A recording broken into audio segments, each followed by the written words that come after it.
Good afternoon, everybody. I don't see you. You may see me. Welcome to this first seminar in a series on how we conduct research in a fragile and sometimes dangerous world. On behalf of DIIS, I would like to welcome today's guest speaker, Roddy Brett, who is a senior lecturer at the University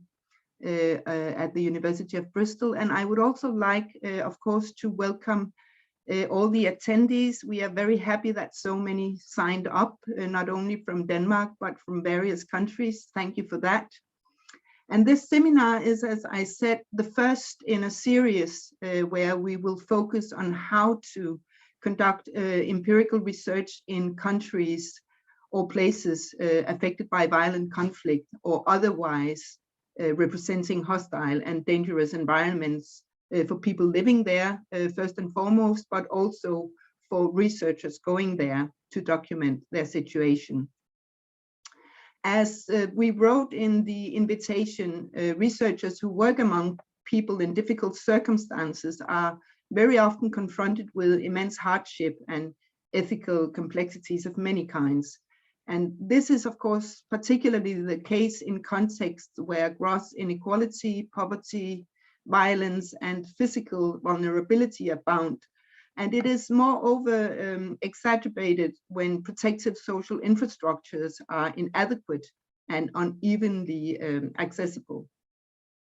As qualitative research is predicated on establishing confident relationships with groups and individuals in these local environments, empirical research in these places often by definition means having to deal with risk.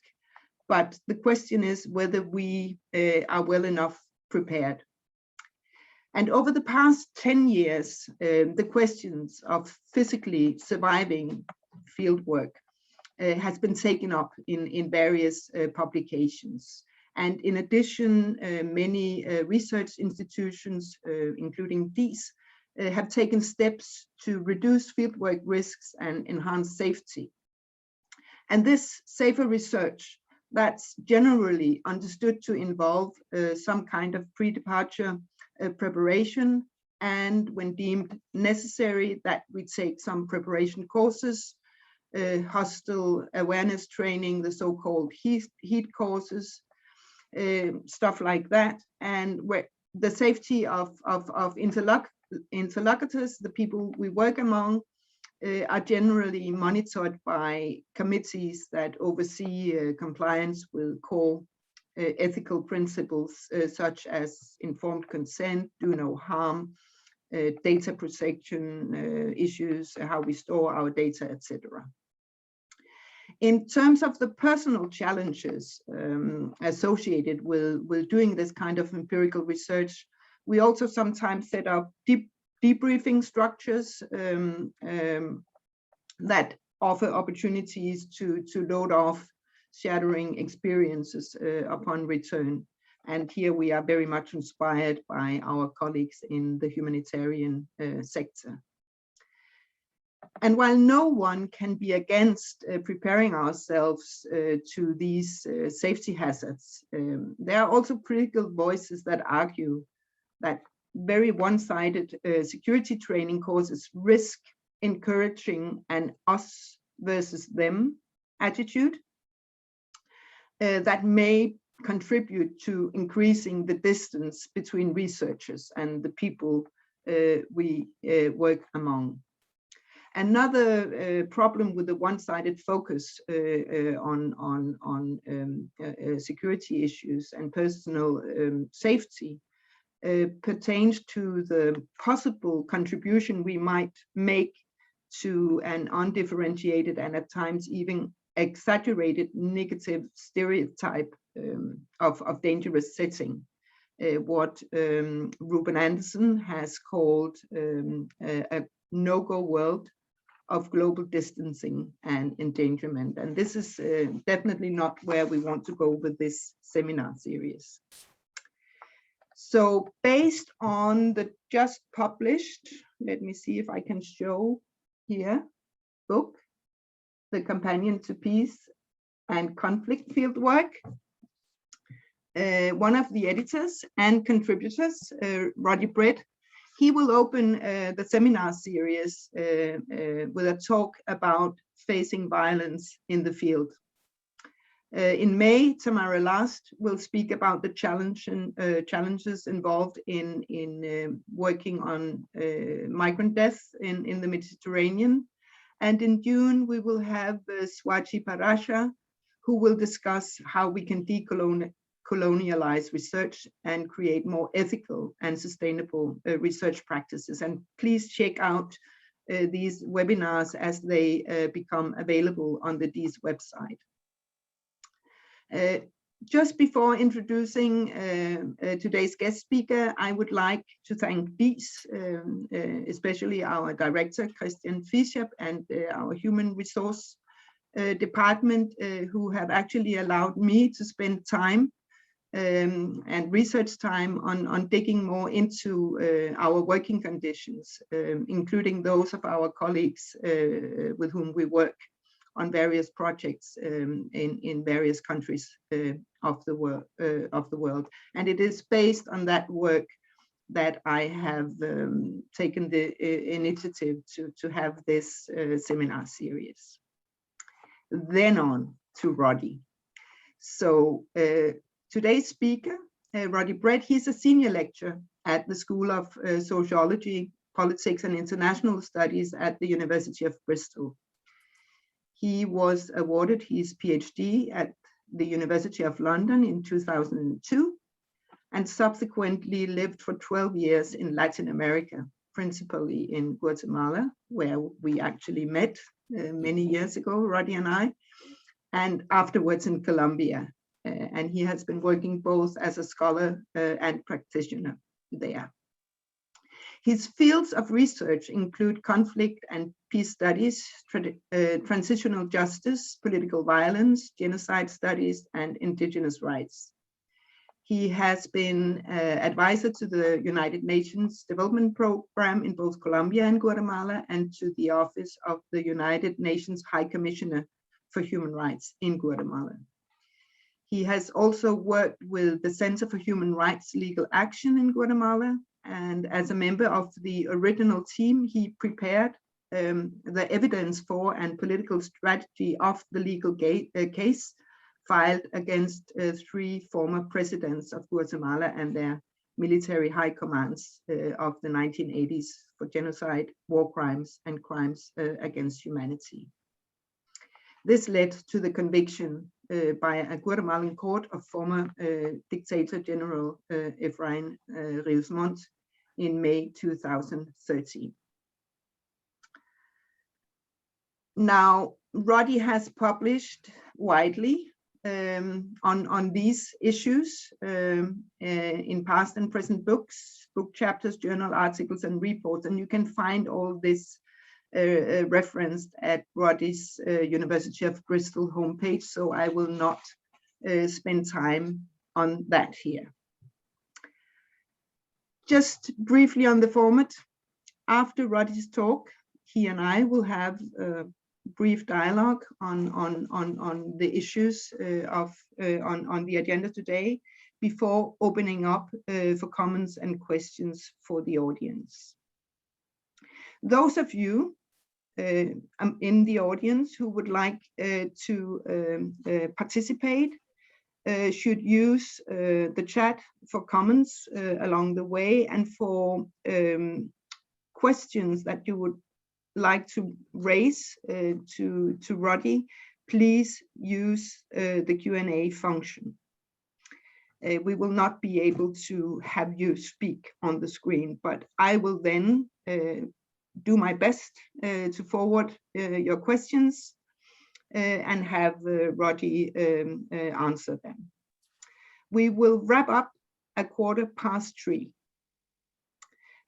I should tell you all that we will record the session. It will later be available at our website, So you should know that in your questions. With these long words, sorry about that, of introduction, please, Roddy, the screen is yours. Thank you, Nina. Can you hear me okay? Great. Yes. What a pleasure to be here in this curious virtual space. Thank you to you, thank you to DIIS for this very kind invitation. I think this is a fantastic initiative. And finally, we're beginning to discuss some of these really key issues that you very eloquently introduced. So I will try and talk to some of those questions, focusing a little bit on the context of Guatemala, where of course we met, and how brilliant to coincide once again, to converge after a few years, not too many, and to find we're thinking about similar things. So I want to think a little bit about carrying out research in countries that are undergoing war to peace transitions, countries that are, of course, inevitably and unsurprisingly facing serious challenges, some of which involve ongoing direct violence, but also structural violence. And of course, the point to make, I guess, to begin with, is that wars do formally end, right? And combatants do lay down their weapons. But what follows rarely amounts to a clear-cut, unambiguous peace, right? We know very well from very good data sets, many of which are in Scandinavia, that between 40 to 60% of conflicts relapse. And where recidivism doesn't take place, the quality of peace habitually remains low, and the peace dividend meager. And of course, at worst, this can contribute to recidivism, having poor quality peace. People continue to be poor, to be excluded, to be discriminated against. They live acute memories of violence and very often live ongoing violence at the same time. And my argument has always been that in that context, people routinely experience the present and imagine the future through the societal cleavages that might have driven the conflict in the first place, but may also have become hardened as a result of that violence, right? And of course, the point to make is that carrying out research under these conditions is inevitably going to be very complex. Why would it not be? Scholars like Verdecher have argued that political violence, the legacy of political violence, doesn't end with the last death, but on the contrary, in the wake of protracted violence, the legacy continues. Societal beliefs, collective beliefs, often change slowly, if at all. And of course, this is particularly the case when and where powerful groups instrumentalize those historical cleavages, where they remain armed, where they publicly oppose post-accord dynamics and narratives of inclusion, of tolerance, of intergroup conciliation that may have been consecrated within peace negotiations, right? Within peace agreements. The Guatemala case, the Colombia case that I know pretty well, I think are good examples of that. And I know you know them too very well, Nina. And of course, these dynamics are exacerbated when powerful constituencies remain armed.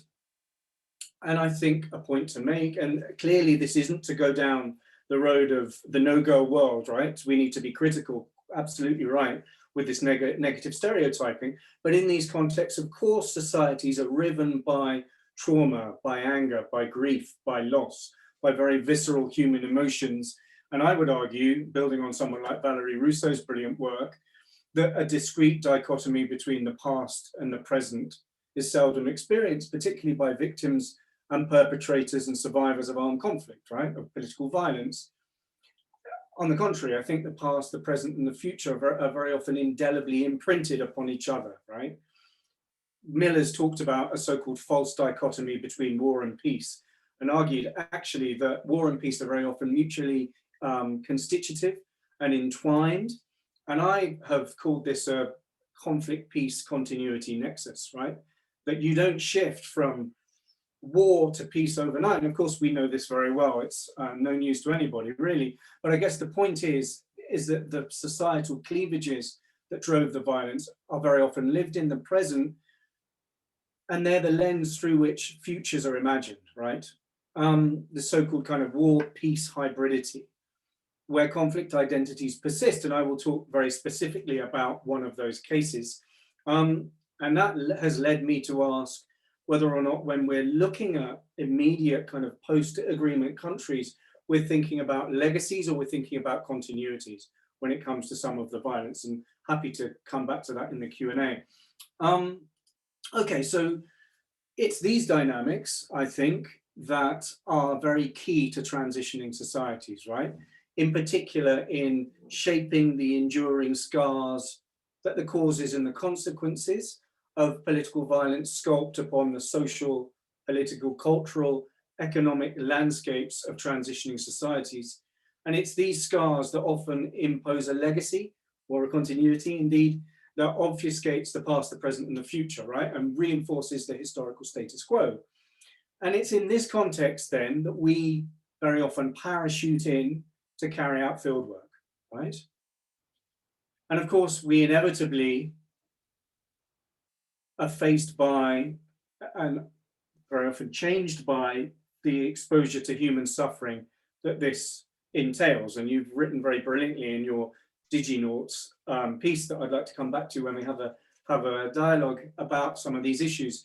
And of course, what is the field for us, right? There, where we go to carry out scientific research, is people's home, is people's family, is people's work, is their lived memory of fear, or their lived fear in the present, is the violence they're living, is sometimes, although not so much, the hope that they feel. It's their everyday challenges, right? And I guess my problematic that I want to think a little bit about is how we carry out scientific research in this context, right? That's characterized inevitably by very profound power dynamics, societal divisions, by the unequal power relations that we impose by arriving very often, right? And of course, by very significant ethical complexities and challenges that we end up facing when we're carrying out this research. We see ourselves as an objective outsider, but of course our own subjective notions and understandings very profoundly shape the research we end up carrying out, which is inevitably, I think, intrusive and interventionist. And I'm happy to come back to these issues in the Q&A, and that's partly one of the issues I'd like to think a little bit about. And of course, as you mentioned very clearly at the beginning, Nina, we're very often ill-prepared for these situations, right? We're ill-prepared despite, or very often I think also because of what our institutions ask us to do before we actually go into the field. So as you rightly said,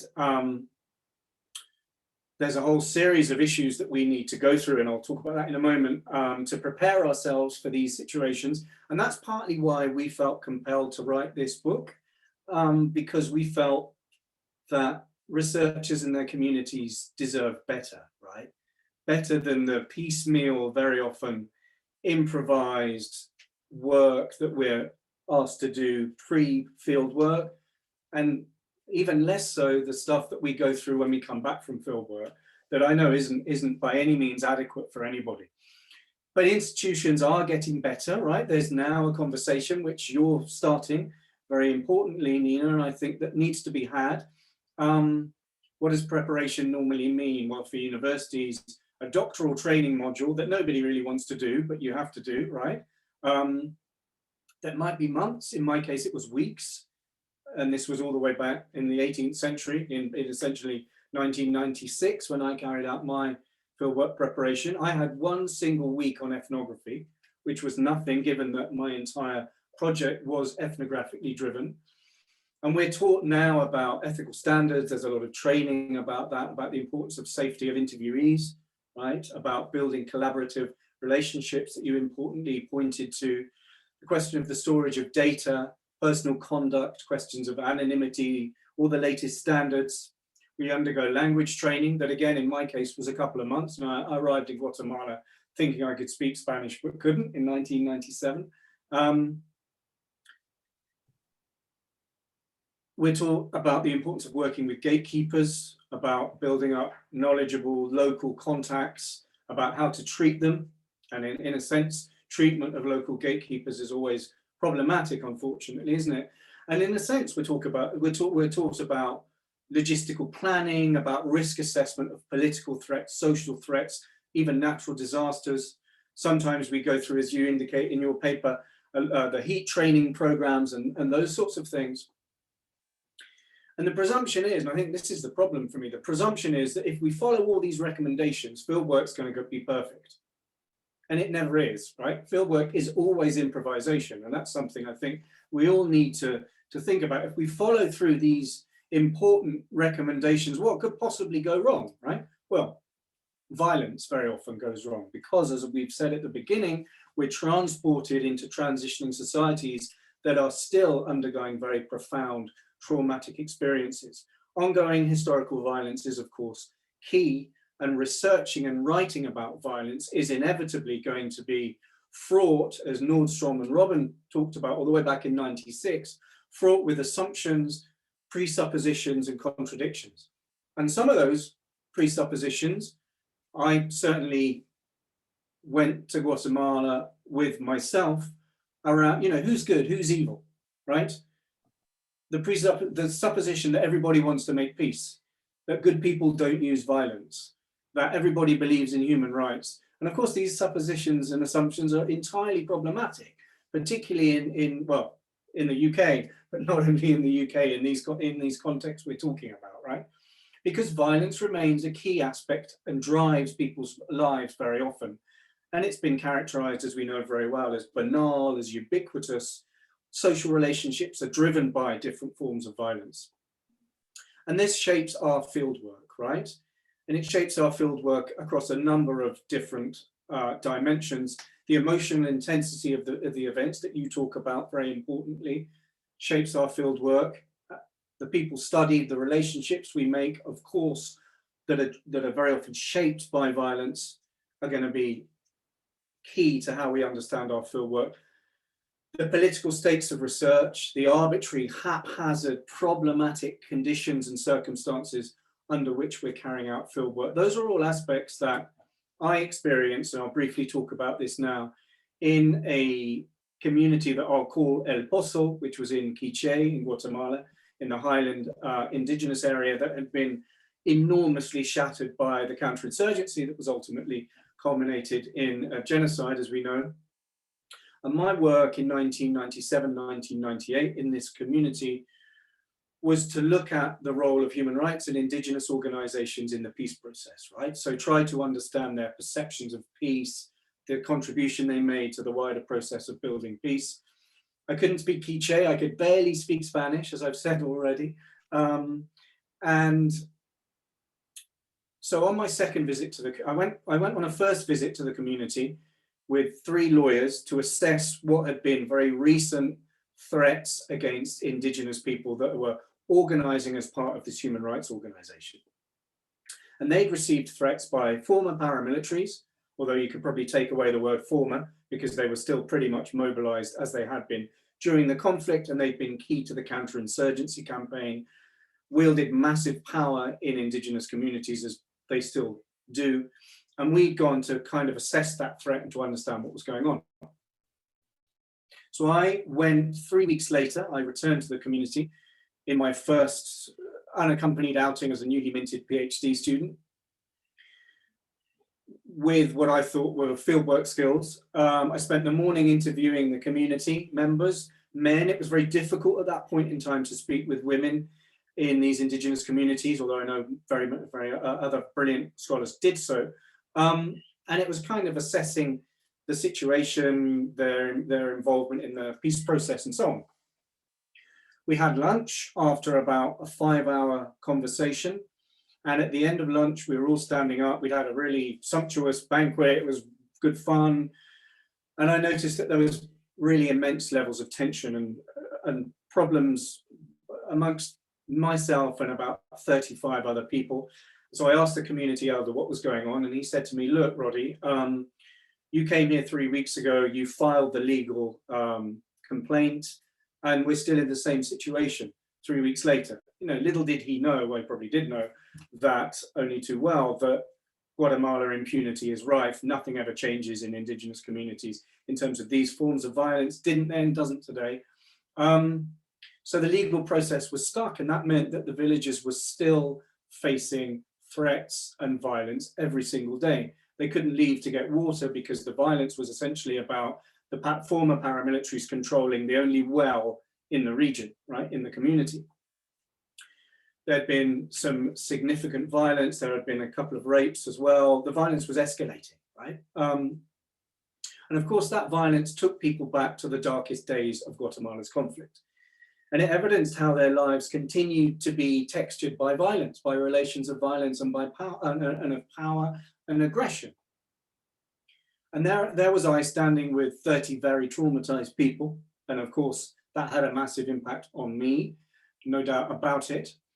And so the community elder said, so Roddy, what we thought was, given you're here, we would all go down and lynch the patrulleros, the former paramilitary. It wasn't an empty threat, and it's not said from a kind of Indiana Jones perspective. I want to tell this because I think it opens doors for discussions of these issues, right? They meant it. They wanted us to go down, and nothing I'd done in my doctoral training was ever going to prepare me for this, right? And my immediate thought was, how do I calm all of us down? How do I start understanding how it can be that members of human rights organizations believe in violence, right? And of course, I felt massive emotional distress, as did they. So what I immediately did was ask everybody to sit down. We all sat down back at the table where we'd had lunch. And the only thing I could think of was doing was a kind of improvised conflict mediation, where we spent about 3 hours with very large pieces of paper, and I drew stick figures on each of them. One was, I wrote you, ustedes, and the other I wrote them, ellos, in Spanish. Their second language was Spanish, so was mine. So that was being mediated, right? Our own languages were being mediated. And I said, look, if we go and lynch them, I fully agree with you. I'd want to do that. I think you're in every right to do so. It's a really difficult situation. You're terrified. Why would you not want to?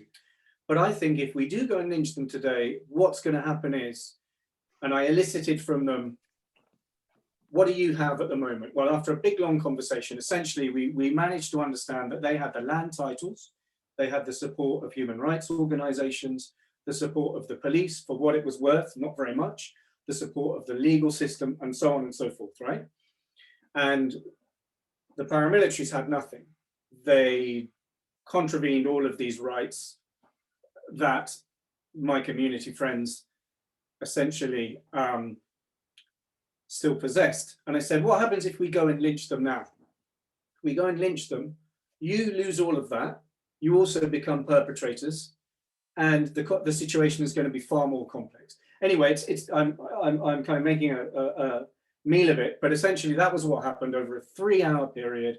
And at the end of it, they decided they would have la palabra, which is when the indigenous community, essentially everybody's allowed to speak and they come to a consensual decision.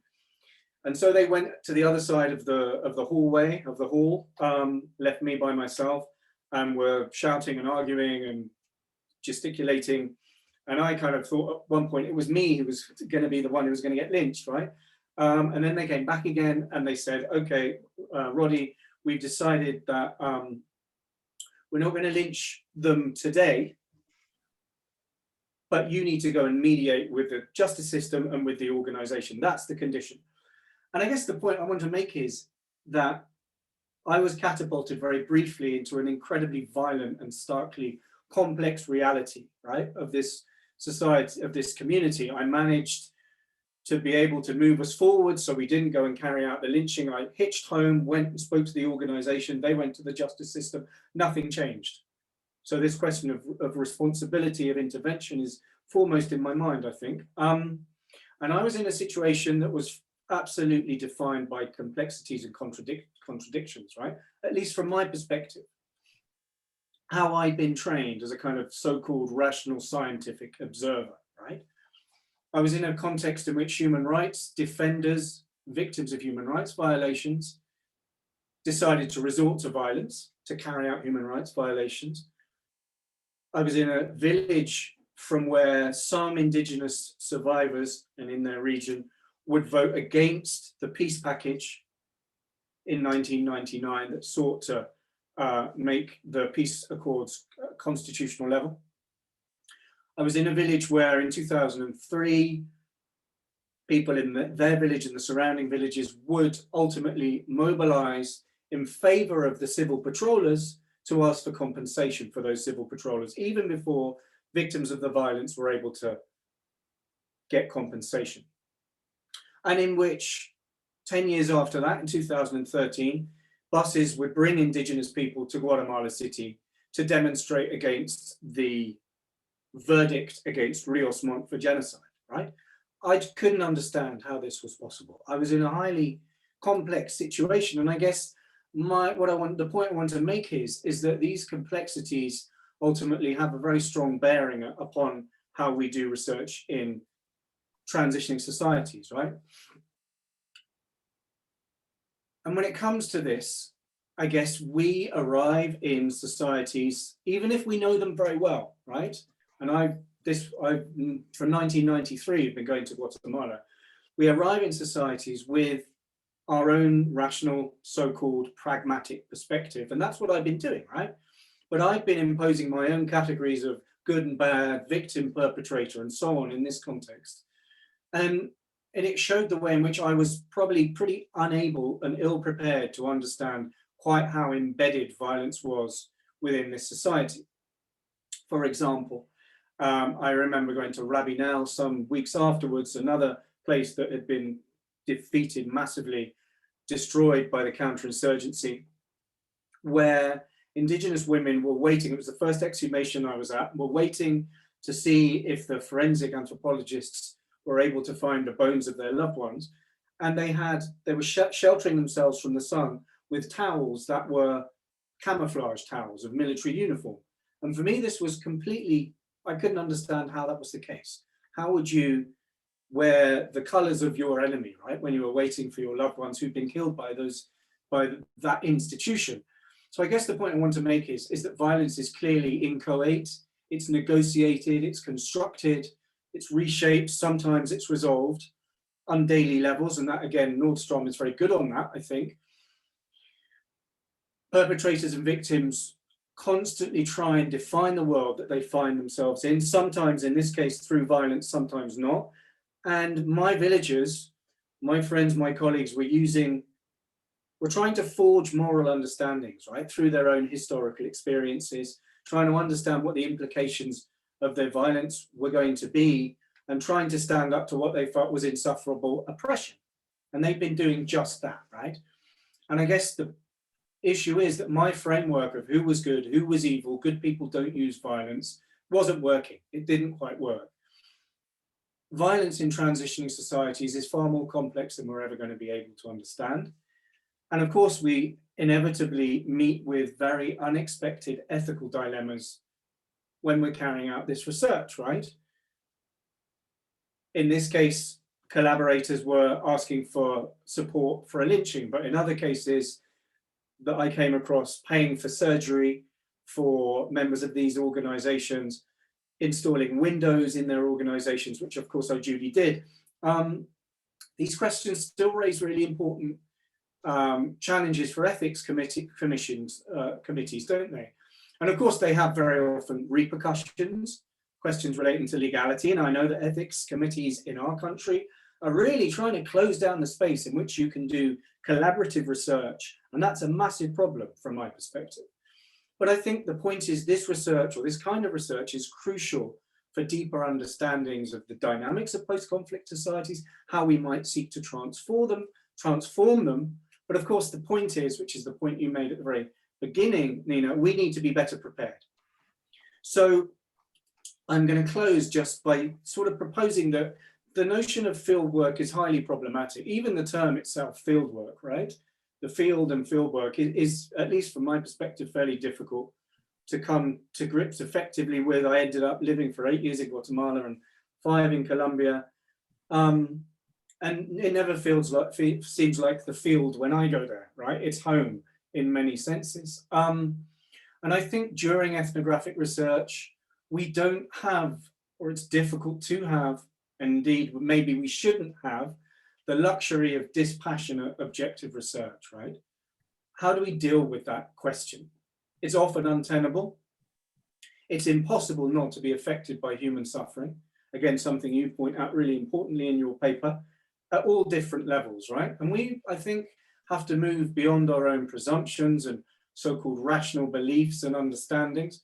Fieldwork is about building relationships, isn't it? In the end, it's about relationships of trust, about making human connections, about trying to understand societies by listening to and learning from our counterparts, ultimately through, and this is what's been a really significant problem historically speaking, through equitable relationships. And we need to put far more focus upon how we build those equitable relationships, right? I also think we can't expect that our presence is ever likely to be gratuitous, not as cliched as the tribes hiding a TV in the Larson cartoon when they see the anthropologist coming. No, we're not talking about that. But I think the point is the fly on the wall ethnographer is mythical, right? We're all changed by our own research, and our research and our presence ultimately very often changes societies. And for me, my PhD fieldwork was a game changer. I became deeply engaged in policy and practice, which is how we met and knew each other, isn't it? Afterwards, Nina, and ended up working closely, in my case, with those human rights organizations I'd been studying, right? Which was, I think, a really important point. And for me, at some moment in time, there's no longer, at least in my case, there was no longer a field worker and their assistant, but there was reciprocal collaboration, right? Again, significant ethical questions are raised there. But how, of course, do you retain this notion of objectivity and carry out scientific research, given those caveats that I've just mentioned? How do we begin to understand better the ethical challenges of researching human suffering, which I'm hoping you're going to tell us a bit about as well? You're not getting away scot-free. How do we prepare ourselves and our students in a better way? How do we maintain equitable relationships with colleagues in the global south? These are all questions that, of course, have been inevitably forefronted by the COVID crisis, disaster. And of course, and I think this is where there's very little attention. How do we look after researchers when they come home? And I know that in the UK, we're not good at doing this. How do we inevitably try and confront some of the serious trauma that people go through when they're working in these situations? And in my case, this particular incident, but also working for 5, 6, 7 longer years on the genocide trial, interviewing survivors, taking testimonies. Of course, it has a toll, doesn't it? It clearly has a toll. And you come back profoundly changed, right? So how do we start dealing with and understanding those questions? And I think the first port of call is spaces like this are really important, Nina, and I'm really looking forward to our dialogue and to the Q&A. So I'll stop there if that's okay. Thank you so much, Roddy. That was a great introduction to our theme.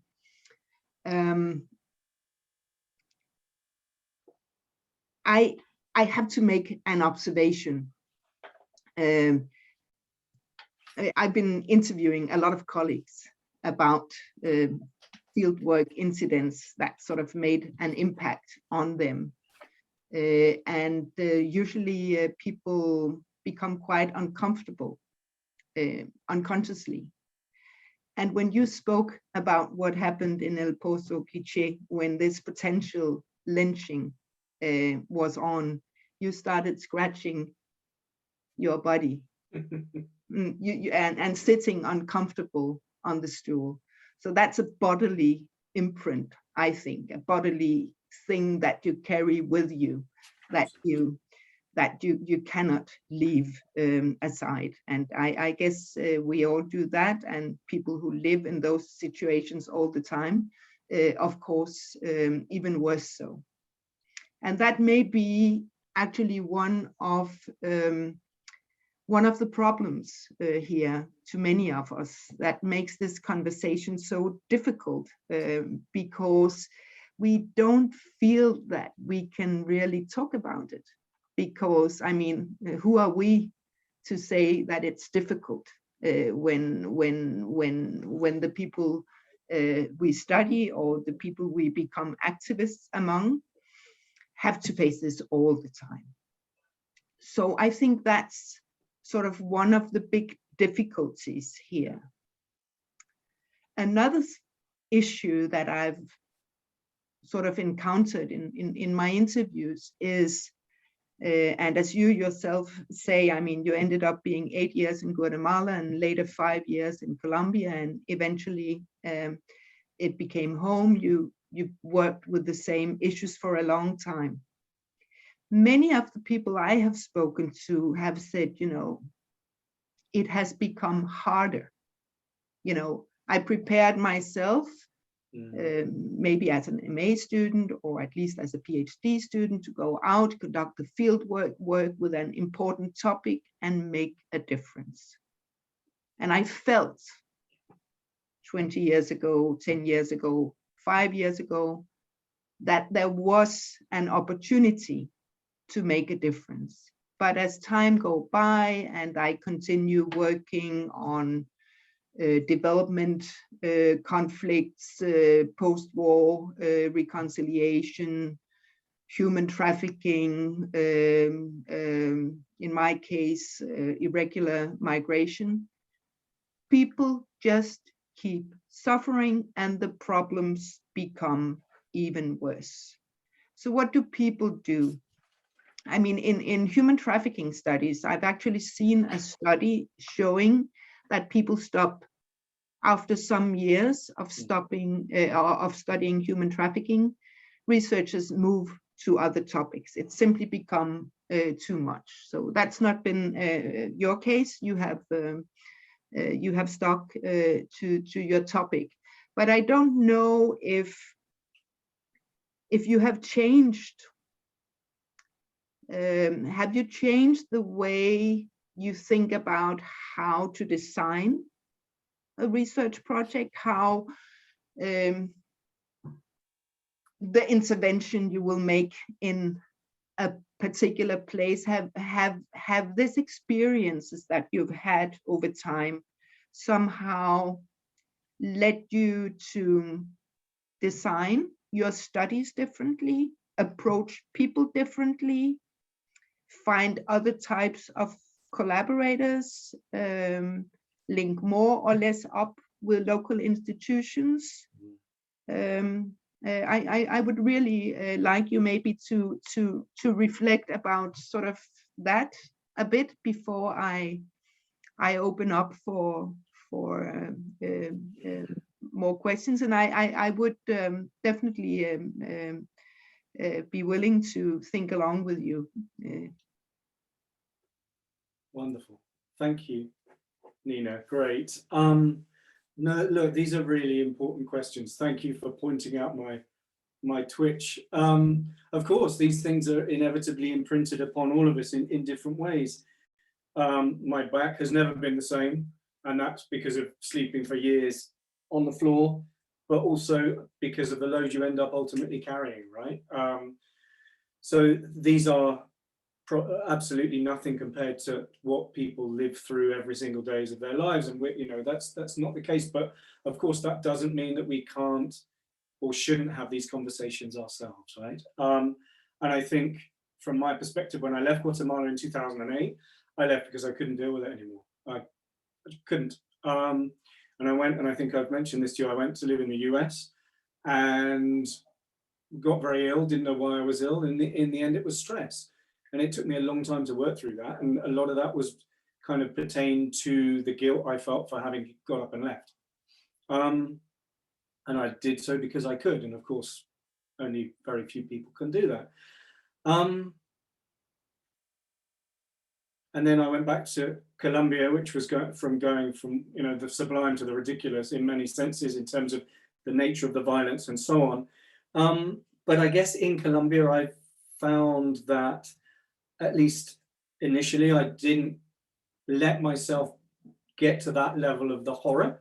I felt I could contribute in a different way. So sort of thinking about how we can move on, how we can do things differently, right? I'd say maybe three things. I'd say, first of all, I think in the end, and this also kind of talks to your issue of how you maybe design projects in a different way. I think what I ultimately came to sort of understand from my perspective was that we need to understand impact from a different way, in a different perspective, right? And for us, when we were working on the genocide trial, so in my case from 2003 to 2002 to 2003, and then 2005 and 2006, and then subsequently, you know, I never imagined Riosmont would go to court, right? And that was a subject of massive hopelessness and frustration and everything else, right? The fact that you fear you're never going to have this impact, as you rightly say, you're never going to make a difference. But I remember being in a community meeting with the survivors who basically were the witnesses in the genocide trial. And it was 2005, and the same old thing was happening again when the public prosecutor was standing up, who was in charge then of the cases, and just giving the same old nonsense. Oh, we can't do it because, you know, we can't get the evidence and so on, and just giving the same old lies that maybe a few years earlier would have washed. And an Indigenous woman stood up and started shouting at him and saying, "You're a disgrace. You're not doing what you should be doing. This is outrageous. We know that you're in the pay of the elites and the military and so on." And look, for me, that moment was another game changer. That just kind of made me think, well, in terms of how we situate and characterize the impact that our projects might have, then we need to think at multi-level, right? Multi-dimension and multi-level, and ultimately multi-actor. Even if we don't get Riosmont in jail, which of course we did for 10 days, don't forget that. Even if we don't get these big gains, I think it's really important to look at the other kinds of processes that inevitably evidence impact, right? This was empowerment. And I know this is a problematic term, but how else are we going to define this? This was the fact that a woman who'd been able to understand what had happened to her, learn her rights, was then willing to stand up in front of a state official, and not only that, to put her life on the line to try and get Riosmont and his crew in prison. And I think it just made me see that we need to understand impact at different levels, right? And that sort of kind of makes me think a little bit about the other issue that you raised, which I think is really important, is how do we start designing research projects that might be able at least to institutionalize some kind of more equitable collaboration, when historically all you had were people flying in from the north, taking testimonies, leaving, making their careers on those testimonies, publishing their books in fantastic journals or publishing articles in fantastic journals, and everybody else was left where they were, right? Including local researchers. And I think that's changed. I do think that's changed quite significantly for the better, although clearly it's by no means where it should be. And in terms of some projects that I designed but didn't get funded for, which is worth mentioning. One, for example, was about looking at female survivors of sexual violence on the Caribbean coast of Colombia from state, paramilitary and guerrilla perpetrators. And essentially the way we developed that project was simply by asking them, you know, this is the general framework. How do we make this general framework useful? How do we make this general framework of funding align with your own interests, your own demands, your own research? And we kind of did, you know, I think it ended up being a really interesting project. It wasn't funded for different reasons, but I think the point is funders these days, at least in the UK, are far more mindful about the fact that you need to evidence the fact that the project, the research questions, the research objectives, the literature that you use for your literature review have all been developed collaboratively with your colleagues in, for example, in this case, in Colombian universities. And we did that. And I think the wonderful thing is that universities at least in Latin America that I know of, are far more willing to take northern researchers and universities to task, right? And to say, no, look, you know, this is about collaboration. Collaboration isn't you come in, tell us the research question, and we work with you. Nothing equitable about that in the slightest, right? So I think it's about that. It's also about working as much as possible with local human rights organizations, with civil society stakeholders. The problem is, and I wouldn't forgive myself if I didn't mention this, as I think I told you earlier on, the UK government has just cut the GCRF, the Global Challenges Research Fund, by 70%, right? All of the projects that exist at the moment have to be cut by the principal researchers by 70%. And of course, that inevitably is having an enormous impact upon the collaborations that you're having at grassroots level. So, you know, that needs to be thought about quite substantially. So I guess it's about developing mandates for financial projects that make it very explicit that you need to work very profoundly with local actors and collaborate with actors on the ground. And it's about changing a mindset. But I'm interested in some of your ideas upon how you might kind of address that challenge, because it's really important.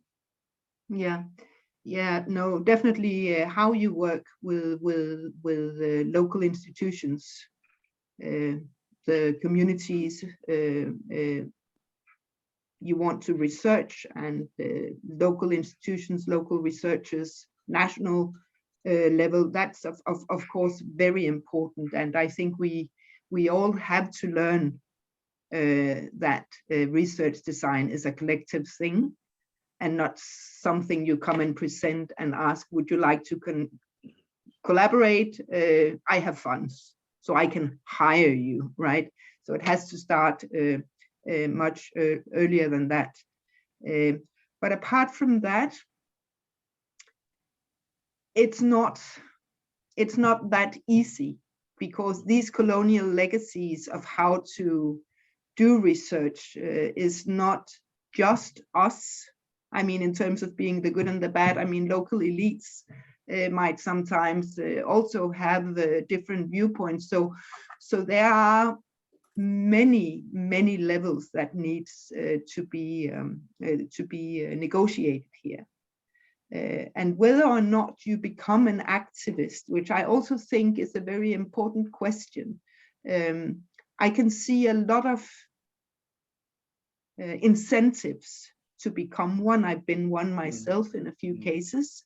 But I can also see that you cannot be an activist all the time if you need to maintain an academic career simply for a lack of time. So you also have to sort of negotiate with yourself how much you give, how much you involve yourself, when you say stop, maybe take a break. That might also be necessary at times. And so the only solution to those kind of issues that I can come up with is to talk about it. I mean, we didn't used to talk about it. We didn't used to speak to each other as young researchers about it.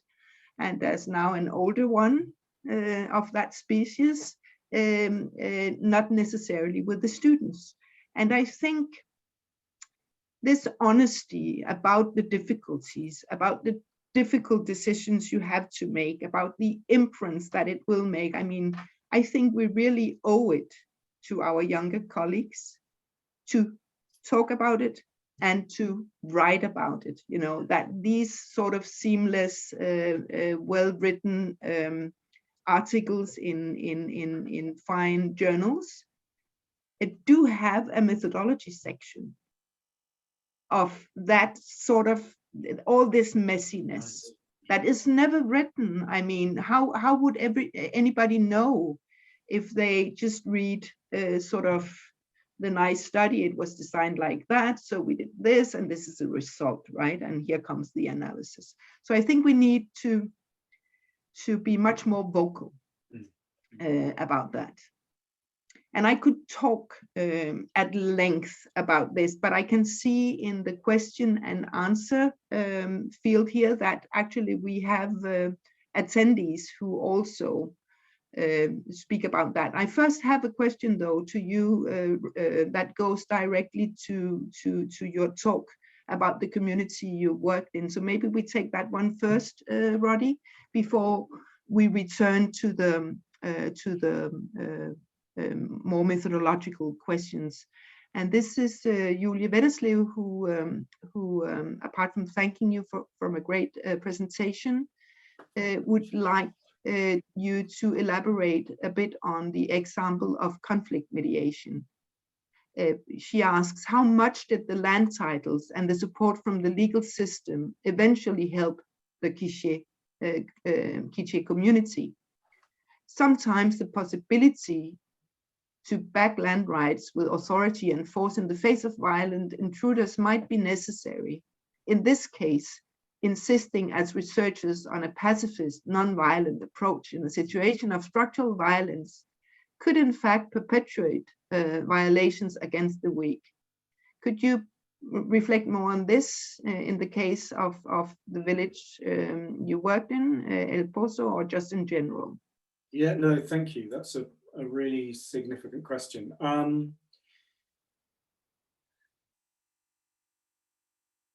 mean, it was all, I had never had any kind of conflict mediation training, right? At all. And this was all absolutely improvised. So it was pretty much using my knowledge of Quiché, my knowledge of Guatemala, of Latin America generally speaking, as a means of trying to think through pacifist, non-violent approaches, at least to stop the lynching immediately, right? That was the short-term goal. And I guess the idea was to start to elicit from the community members their own responses and to give them a space where they could kind of express their absolute outrage, fear, infuriation, concern, and so on. And I think we began, and it was really difficult because if you're about to go and lynch somebody, the last thing you're thinking about is what you have that you need to appreciate, that you can lose, right? And so it took a really long time. And it was also the fact, as I've said, that this was thinking in English and I was speaking in Spanish, they were speaking in Spanish and thinking in Quiché. So it was a kind of linguistically quite a long project or process. But I think the first sort of key thing that really made the difference, I don't think the land question made any difference, right? I think what made the difference was the fact that they had the support of the human rights organization. They'd been working with that human rights organization for some time, which was precisely the reason why I was in the community in the first place. They trusted that organization. They knew that the organization was essentially an organization that had, it was called CERJ, C-E-R-J, which was basically an organization that mobilized against the paramilitaries. It was kind of the first key big human rights organization to work on that issue in Guatemala. And it was established by a teacher from Quiché, Amilcar Méndez. And so they trusted the organization. So we had that kind of background, right? And that organization had played a really important role in demobilizing the paramilitaries during the peace process to a certain degree in its aftermath as well. But they knew, I think, in the end, that the first thing they needed to stop was the violation. And so they knew that in the long term, the battle, you know, they were peasant campesinos who'd been mobilizing for decades around land issues. They knew that the land question was always going to be something problematic.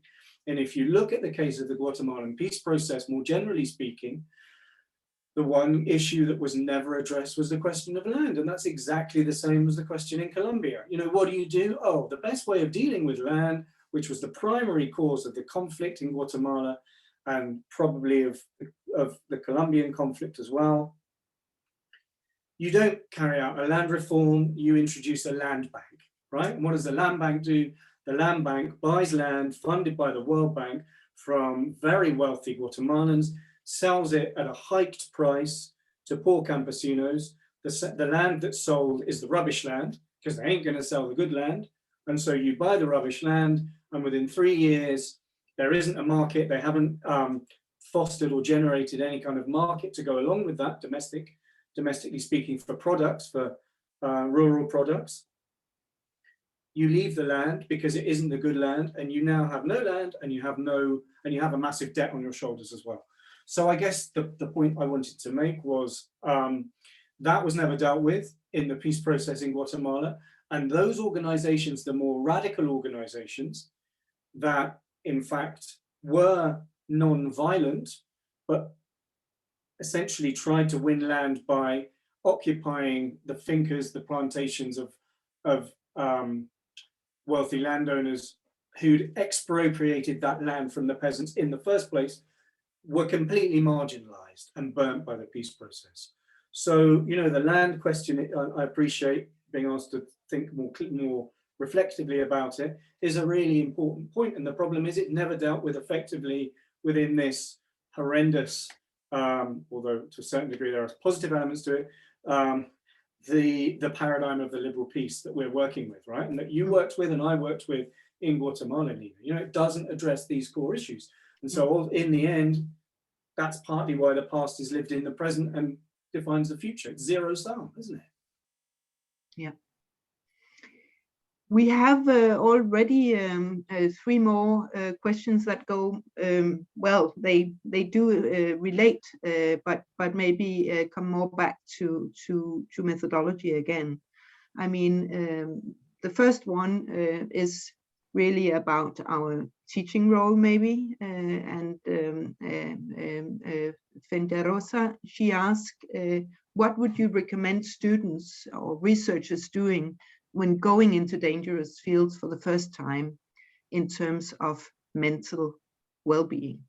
I mean, how to take care of yourself. Do you have any recommendations there?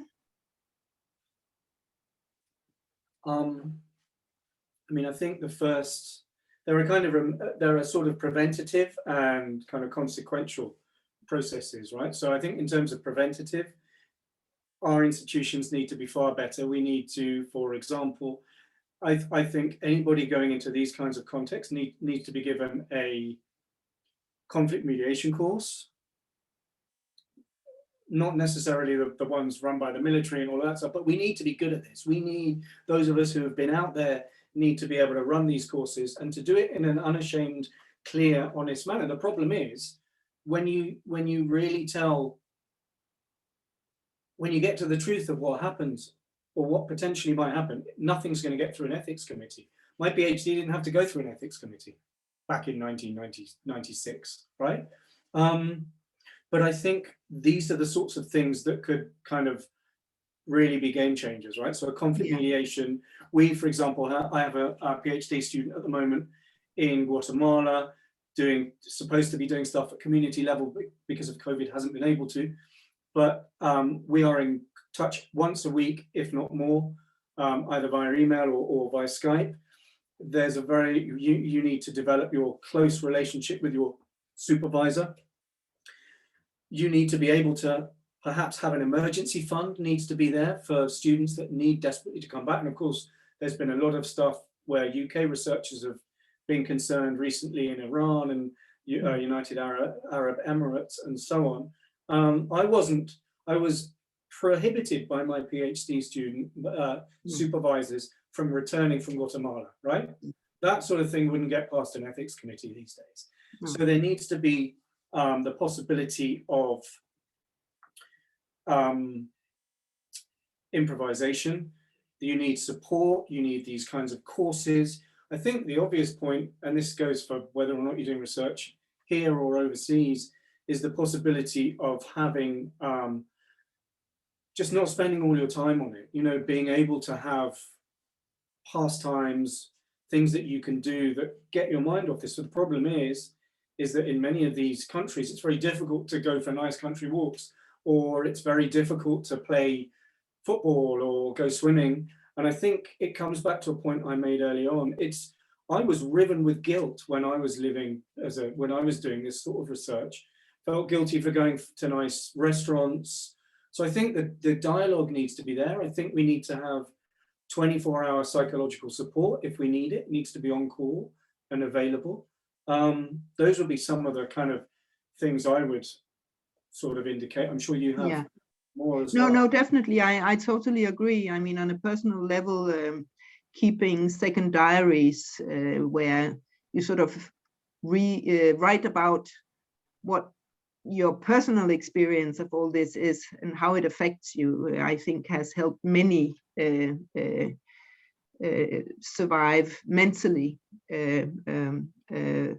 while being conducting empirical research. So there are various things you can do, but of course the main thing is how we make sure that this is not only for us, but also for the people we work among. I mean, how the insurances that we get, the daily allowances, all that is somehow shared with our interlocutors, who also are confronted with the insecurity and dangers of being in these situations. Nina, just one brief comment. That takes us back to the research design thing. Yeah. I mean, I think we have to be absolutely explicit and unrelenting in terms of making sure there's sufficient budgetary provision or designation for research partners in the field. And, you know, gradually that possibility is emerging, but it's been really difficult to do that, to be able to designate adequate funding, right, for viaticals, for expenses and so on, as you say. Yeah, so that's a fight we have to take, that students and PhDs and younger colleagues need to join us in that. I go, time is running, this is too interesting, so I will try to be fast with these questions. I have one here saying, on a more practical level, how do you combine activism with field work, both from an ethical approach and in the design of the methodology? Yeah. Do you have experiences or know of any available studies that have done this?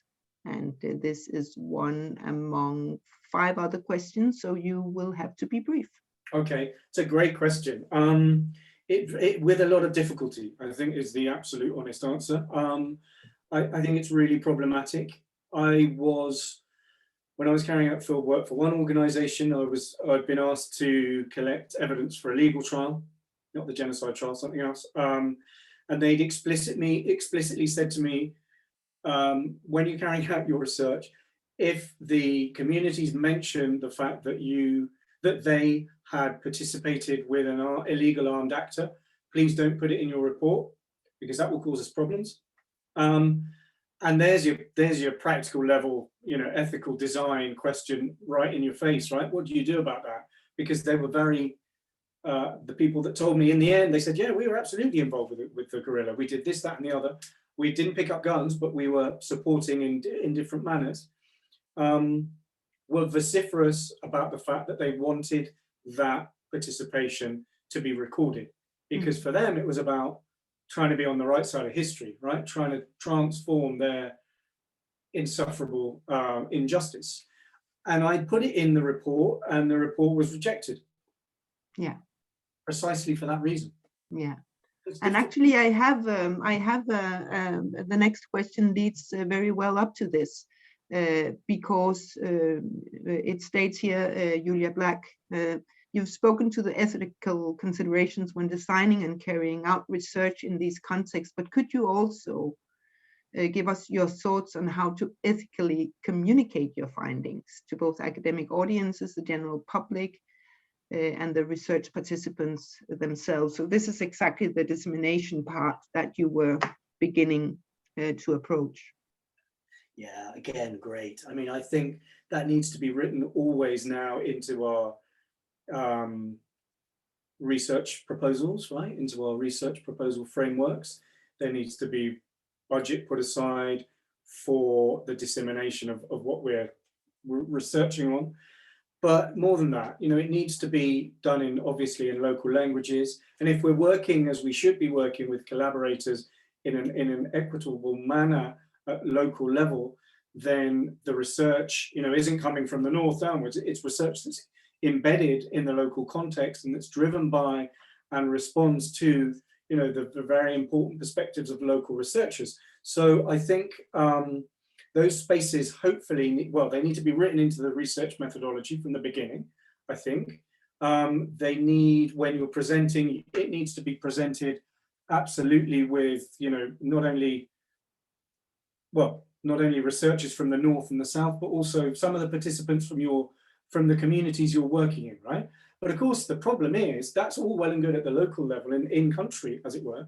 When you're doing it back here and you're trying to inevitably to get something published in one of these very serious journals that wants proper science, for me, it's made it really difficult. I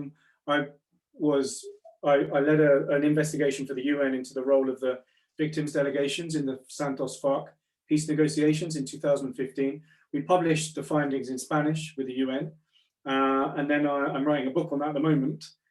But I also tried to get some of it published in quite a reputable journal, and they basically rejected it, and they said, look, you know, it's not good enough having this kind of testimony from survivors. You're cherry picking, right? Yeah. So the problem is that all of this, and it comes to the objective subjective dynamic, right? All of this is very much governed by these institutional, ultimately very neoliberal structures of education and university that we're embedded in, right? Yeah. Given that time is beginning to be short, I will tell the audience that we won't have time for more questions than those that are already up here, and I will group two questions that seem to speak together, one from Marie Grausen and another from Denise Pouridem. I apologize if I did not pronounce that directly. But Maria asked, when we are in the field and it's becoming dangerous, decide to go away? When do we identify this is where my limit is, I have to leave? And Denise goes on in that same direction, saying, at what point is it safe to conduct field work in dangerous places? When were you feeling unsafe, and how would that affect research process and output? You partly answered the last part, but what about this? When do you say, can you, and in design, for instance, say, if this happens, then I withdraw? I think that's where we differ very much to local partners. I think the knowledge of local partners is paramount in terms of identifying subtleties at local level and also national level that perhaps we might not pick up on. I think it's really important to have, for projects to have a kind of, what do you call it, like a governing body made up of people from the places where we're working at different levels. And we need to make sure that we have kind of check-ins constantly, I think. I think sooner rather than later. I think we go when we feel, if for example, like a local, like our body of directors for the project in the particular country says it's okay, and we don't feel it's okay, then it's about how you feel, right? Safety is paramount, and safety is paramount, of course, for us, but of course for the people with whom we're working. And I think we need to be guided very much by that. There are obvious points, but I think it's hopefully we have intuition working at 150 miles an hour to be able to say enough is enough. But yeah, local partners are key there, and universities these days are you know, pretty quick at responding. I think there's no question about that. Yeah. I see a comment from Andrew Jefferson in the Q&A field that I will recommend that you all read. It's basically a bit critical about the proposal to do conflict mediation training. So please read that. There's also a good reference to a Thomas Max Martin paper that you can see there. But a question from Liv Gavorit adds to the former question about risky data and asks, in what situations is it fair to ask people to use time and energy on our research? Does it make sense for people to use energy on our relatively slow knowledge generation while in acute crisis?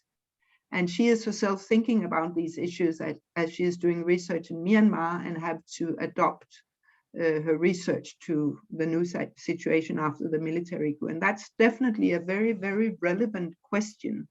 And sort of really digs into sort of this whole critique of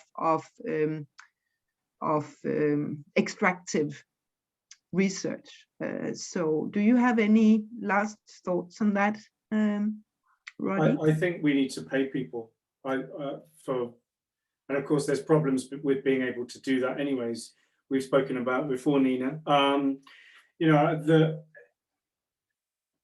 even not only universities always ask for receipts for everything, as does the UN and other organizations. It's very problematic to do that when you're in a context in which people don't give receipts, right? But I think payment needs to be done. You know, why, if you're asking someone to spend 3 hours of their day giving you an interview, then there needs to be some kind of recompense.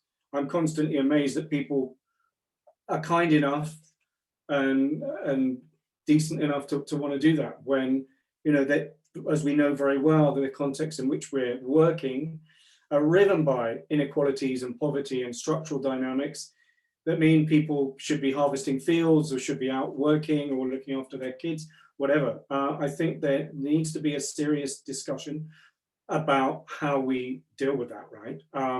And just to pull up Andrew's comment, I absolutely agree with you. Mediation, conflict mediation courses are not solutions to long-term deep-seated structural problems. And I certainly, if that was how I came across, I certainly didn't mean that. What I was saying was a way to make sure that we're safe and our collaborators are safe might be to be able to pull out of the bag some kind of mediation training if you're in a situation like I was in, where for me it was all improvised and it could have gone horribly wrong. No, it's no solution to structural problems, and you're absolutely right. Yeah. Well, thank you so much, Roddy, for accepting the invitation to share your very, very important experiences. I see in the chat function that a couple of attendees actually suggest that we should have a workshop, that small talks is not enough, but we should have a workshop where we could share experiences to a larger degree than possible. There are several handbooks out there, I should say, both on the security aspects of doing fieldwork as well as on preparing yourself. They've come out the latest 5, 6, 7 years.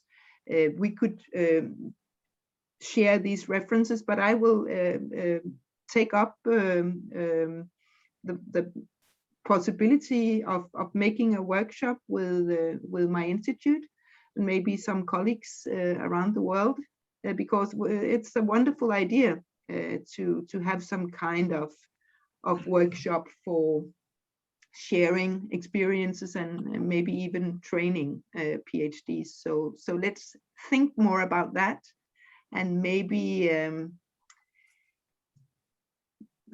I think I will suggest that I talk to the 4 presenters that I have invited for the 4 webinars in this series when we are through, whether we should actually put together a workshop and make it available for all of you to participate either online or yeah, probably online. That would be more democratic, actually. So thanks a lot for that suggestion. Thank you, Roddy, for your work. Thank you for all the attendees for staying tuned, for your wonderful comments and questions.